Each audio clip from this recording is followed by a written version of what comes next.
Hello दोस्तों, नमस्कार। स्वागत है आपने जॉब भी तक में। आइए देख लेते हैं विद्यार्थी जीवन से प्रमुख खबरें।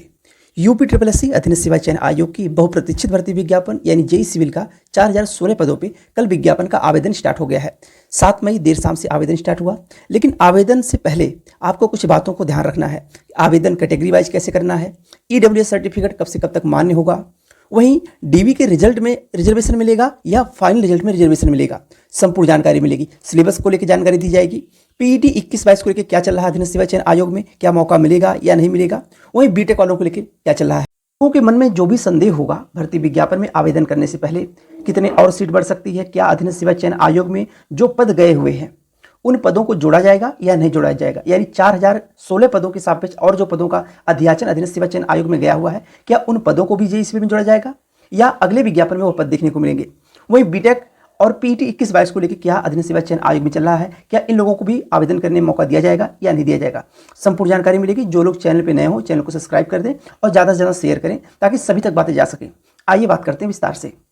यूपी ट्रिपल एस सी अधीनस्थ सेवा चयन आयोग के बहुप्रतीक्षित भर्ती विज्ञापन कहा जा सकता है जेई सिविल का विज्ञापन, यानी काफ़ी दिनों से इंतजार कर रहे विद्यार्थियों के लिए एक बड़ी खुशखबरी, जो 7 मई के देर शाम से आवेदन स्टार्ट हुआ। जेई सिविल के विज्ञापन में टोटल 4016 पदों पर यह विज्ञापन जारी किया गया। चला 7 मई से और 7 जून तक आवेदन चलेगा, तो 7 जून का इंतजार ना करें, आप लोग एक सप्ताह 10 दिन के अंदर आवेदन कर दें। अब बात करें ईडब्ल्यूएस सर्टिफिकेट को लेके। देखिए, ईडब्ल्यूएस सर्टिफिकेट आपके आवेदन से यानी 7 जून से पहले का बना होना चाहिए।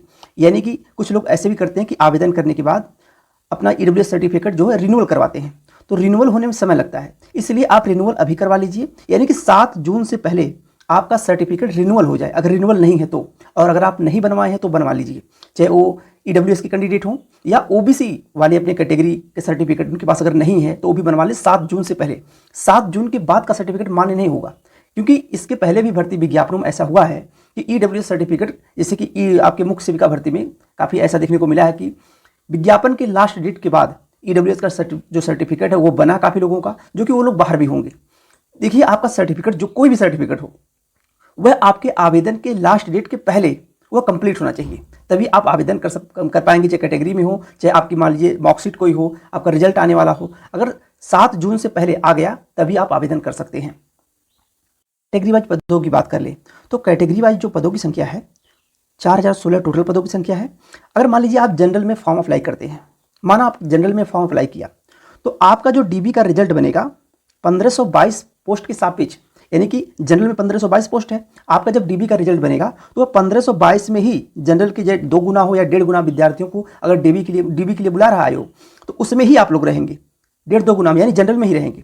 अगर आप ईडब्ल्यूएस में आवेदन किए हैं तो डीबी का रिजल्ट जो आएगा, यानी डीबी के लिए आपको इसी 315 का 1 से 1.5 गुना या 2 गुना लोगों को डीबी में मौका दिया जाएगा। ऐसा नहीं होगा कि टोटल पदों का जो 4016 पद है इसके सापेक्ष टोटल पदों का 1.5-2 गुना लोगों को नहीं बुलाया जाएगा, कैटेगरी वाइज लोगों को बुलाया जाएगा। जैसे कि इसके पहले जेई 18 में आप लोग देखे होंगे, किसी किसी कैटेगरी में विद्यार्थी कम मिले थे डीबी के लिए, तो कट ऑफ को हल्का सा नीचे करके बुलाया गया था, कुछ बच्चों को और मौका दिया गया था डीबी कराने के लिए। इसलिए अब अधीनस्थ सेवा चयन आयोग क्या करता है, आपके कैटेगरी के अनुसार डीबी कराता है। कैटेगरी में जितने पद हैं, कैटेगरी के 1-1.5 गुना 2 गुना लोगों को डीबी में मौका देता है। ऐसा नहीं करता कि टोटल पदों के सापेक्ष डीबी के लिए 1.5-2 गुना लोगों को बुला ले, ऐसा नहीं करेगा। और अगर जिस कैटेगरी में बच्चे कम होंगे, डीबी स्किप करेंगे, वहाँ पर और लोगों को मौका देगा, चाहे वो जनरल हो, चाहे ईडब्ल्यूएस हो, चाहे ओबीसी हो, चाहे एससी हो, चाहे एसटी हो, इस तरह से मौका देता है। तो यह ध्यान दीजिएगा कि आपको किस कैटेगरी में आवेदन करना है, चाहे ईडब्ल्यूएस में हो या ओबीसी में हो या एससी में हो या एसटी में हो या आपके जनरल में हो। इन बातों को विशेषकर ध्यान दीजिएगा। और जिनके पास सर्टिफिकेट नहीं है वो लोग सर्टिफिकेट बनवा लें 7 जून से पहले। और यह ना इंतजार करें कि आवेदन की तिथि बढ़ेगी या फिर अभी समय है बाद में आवेदन करते हैं, क्योंकि अब सर्वर प्रॉब्लम भी हो सकती है, तमाम प्रकार की प्रॉब्लम हो सकती है, इसलिए आवेदन आप टाइम से कर दीजिएगा। आप परीक्षा में केवल पेट 23 वाले ही आवेदन कर रहे हैं, पेट 23 वाले आवेदन कर रहे हैं और डिप्लोमा वाले आवेदन कर रहे हैं। इन्हीं लोगों को मौका दिया गया जो पीटी 23 में परीक्षा दिए हों और डिप्लोमाधारी हों, वही आवेदन कर सकते हैं। अभी बीटेक वालों को लेकर कोई जानकारी नहीं है, ना ही अभी शासन स्तर से, ना ही आयोग में कोई इस पर चर्चा चल रही है, ना ही शामिल करने की कोई बात चल रही है। जैसे भी कोई जानकारी होगी आपको बताया जाएगा। लेकिन पीटी 21-22 को पेट 21 हो गया और 22 को लेके यह बात शासन तक पहुंच चुकी है। अब शासन क्या इस पे अनुमति देता है या नहीं देता है, क्योंकि आवेदन तो स्टार्ट हो गया है। अगर शासन को अनुमति देना होता तो अभी तक अनुमति दे दिया होता, ये तो बात साफ हो गई। अगर अनुमति देना होता तो कल ही दे दिया होता कि हाँ पीटी 21-22 को भी मौका दिया जाए, ये लोग भी आवेदन कर सकें। लेकिन अभी तक शासन ने इस पर ना कोई बात, क्योंकि जो विद्यार्थी शासन स्तर पर गए थे, मुख्यमंत्री तक बातें पहुंची थी, वहाँ पे बताया गया था कि आश्वासन दिया गया था कि संज्ञान में है ये चीज़ें और इस पर निर्णय लिया जाएगा जल्द, लेकिन अभी तक कोई निर्णय नहीं लिया गया। तो अभी तक की जानकारी के अनुसार 21-22 को मौका नहीं दिया जा रहा है, ना ही बीटेक वालों को एलिजिबल किया जा रहा है। केवल इस भर्ती में वही लोग एलिजिबल हैं जो पीटी 23 में परीक्षा दिए हैं और साथ में डिप्लोमा किए हैं, उन्हीं लोगों को मौका दिया जा रहा है। और पीटी का मतलब ये है जो लोग अभी एलिजिबल हैं, यानी पीटी 23 वाले और डिप्लोमा वाले, वह इधर उधर की बातों में ना आए, साफ साफ अपने आवेदन करें, अपना सर्टिफिकेट जो ना हो वो बनवा लें, बनवाने के बाद अपनी पढ़ाई पे फोकस करें। क्योंकि इतना बड़ा, इतना अच्छा मौका शायद यूपी ट्रिपल एससी से अब दोबारा कभी आने वाले 7-8 सालों में देखने को मिले।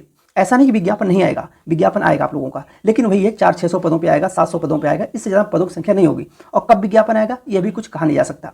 वहीं पीटी 23 से स्कोर कार्ड से जो विज्ञापन जारी किया गया है, इस विज्ञापन में 4016 पद हैं और जो पदों का अध्याचन अधीनस्थ सेवा चयन आयोग के पास गया हुआ है वह 1200 के आसपास पदों की संख्या है, जो और पदों का अध्याचन गया हुआ है। जब 2 दिन पहले विद्यार्थी गए हुए थे आयोग में, तो सचिव जी कहे कि जो पद अभी हैं उन्हीं पदों पे हम भर्ती करेंगे, अभी इन जो अध्याचन मिला हुआ है उन पदों को इसमें जोड़ने की कोई बातें नहीं चल रही। बाकी हमारे पास अध्याचन है, अध्याचन आया हुआ है, जो कि इस चैनल के माध्यम से आपको पहले बताया गया था कि 1000 से लेकर 1200-1400 पदों पर अध्याचन पहुंचा हुआ और कुछ पदों का अध्याचन पहुंच रहा है। लेकिन अभी आयोग नहीं चाहता कि इस भर्ती में उन पदों को भी जोड़ा जाए। अब क्या आने वाले समय में ऐसा कुछ हो सकता है कि आयोग उस पदों को भी, जो पद गए हुए हैं उनको भी इसमें जोड़े या ना जोड़े, ये तो पहले बात की बात हो गई। लेकिन जो 4016 पद हैं, ये पद कम नहीं है। अगर आप मेहनत करेंगे, पढ़ाई करेंगे अच्छे से, एक अच्छी स्ट्रेटजी बनाएंगे, तो आपको इसमें भी सिलेक्शन मिलेगा 4016 में भी। क्योंकि इसके पहले जो भर्ती आती थी पीईटी से, माफ करिएगा यूपी ट्रिपल एससी से, वह भर्ती 400-500 इसी के हिसाब पे छाती थी। चाहे कोई भर्ती आई हो, 600 जेई की भर्ती आई हो, 700 आई हो, इससे ज़्यादा पदों पे नहीं आती थी। लेकिन इस बार 4016 पद है, तो पदों का जो पद का अध्ययन मिला हुआ है उसके बढ़ने का इंतजार ना करिए, वह आयोग और शासन के ऊपर डिपेंड करता है। आप केवल अपनी पढ़ाई पे फोकस करिए। और सिलेबस की बात करें तो देखिए, सिलेबस अधीनस्थ सेवा चयन आयोग जारी करेगा जिस दिन आपका आवेदन की लास्ट डेट होगी, यानी कि ये मान के चलिए कि जून माह में आपका सिलेबस जारी हो सकता है। जो लोग टेक्निकल के हैं उनको पता है कि टेक्निकल में क्या पूछा जाता है, किस तरह से पेपर आता है। और यूपी ट्रिपल एससी की भर्ती है तो सिंपल सी बात है कि कंप्यूटर हो गया, यूपी स्पेशल हो गया, इन सभी पार्ट को भी जोड़ा जा सकता है। पूरी संभावना होती है कि इन पार्ट को भी जोड़ा जाए, क्योंकि यूपी स्पेशल को ज़्यादा वरीयता देता है अधीनस्थ सेवा चयन आयोग, और वहीं आपके कंप्यूटर बेस्ड जो कंप्यूटर सब्जेक्ट है उसको भी वरीयता देता है।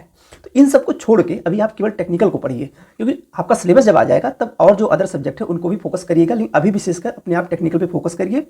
और आवेदन, आपके आवेदन तो स्टार्ट है, आवेदन के लास्ट डेट आपको आरटीआई के माध्यम से जानकारी मांगी जाएगी कितने आवेदन हुए हैं। अभी तक तो यही लग रहा है कि जो टोटल आवेदन होंगे आपकी भर्ती में वह ज़्यादा से ज़्यादा 35 से 40 हज़ार आवेदन हो सकते हैं, इससे ज़्यादा आवेदन नहीं हो सकते। यह बात आप लोगों को आवेदन से, यानी कि विज्ञापन के तुरंत बाद बता दी गई थी कि आवेदन ज़्यादा नहीं होंगे, 35 से 40 हज़ार आवेदन होंगे। और जितने पद हैं इतने कम कंपटीशन में अगर आप चाहेंगे तो अपना सिलेक्शन पक्का कर सकेंगे। और आज से लगेंगे तो, क्योंकि यूपी ट्रिपल एससी है, ऐसा नहीं कि पेपर इजी बनाता है। यूपी ट्रिपल एससी कोई भी भर्ती विज्ञापन जारी करता है उसके पेपर का लेवल ठीक ठाक आता है। इसलिए अगर आज से आप लगेंगे, और अभी आपके परीक्षा में भी समय है, यानी नवंबर-दिसंबर माह से पीटी 23 के जो विज्ञापन आए हुए हैं पीटी 23 की स्कोर कार्ड से, उनकी परीक्षाएं आयोग कराएगा। तो उसके बाद आपका भी नंबर आएगा, क्योंकि 8 विज्ञापन आए हैं, 8 विज्ञापन का नंबर लगते लगते आपका भी नंबर आएगा। एजीटीए हो गया, जेई हो गया, इन लोगों का भी नंबर आएगा। तो इनकी परीक्षाओं में भी समय है, और आप चाहेंगे तो अच्छी से तैयारी करके 2024 लास्ट और 25 तक आपके सिलेक्शन पक्का हो सकेंगे। एक सुनहरा मौका है। बाकी अगर आप कुछ और जानकारी चाहते हैं, हाँ, आप लोगों में कुछ कमेंट ऐसे आए हुए थे कि क्या कैटेगरी वाइज पीईटी की कट ऑफ बनाई जाएगी। देखिए, पीईटी की कट ऑफ आपको कैटेगरी वाइज बनाई जाएगी, कैसे बनाई जाएगी इससे नहीं मतलब है। बस ये जान लीजिए जिनका 1 नंबर है पीईटी में 23 में, उन सभी लोगों को मौका दिया जाएगा। बाकी यूपी ट्रिपल एससी अधीनस्थ सेवा चयन आयोग से और कोई जानकारी चाहते हैं तो आप कमेंट कर सकते हैं, और जैसी अपडेट होगी अधीनस्थ सेवा चयन आयोग की आपको जानकारी दी जाएगी चैनल के माध्यम से। जो लोग चैनल पर नए हो चैनल को सब्सक्राइब कर दें और शेयर भी करिएगा। आज के लिए बस इतना ही। बहुत बहुत धन्यवाद। जय हिंद।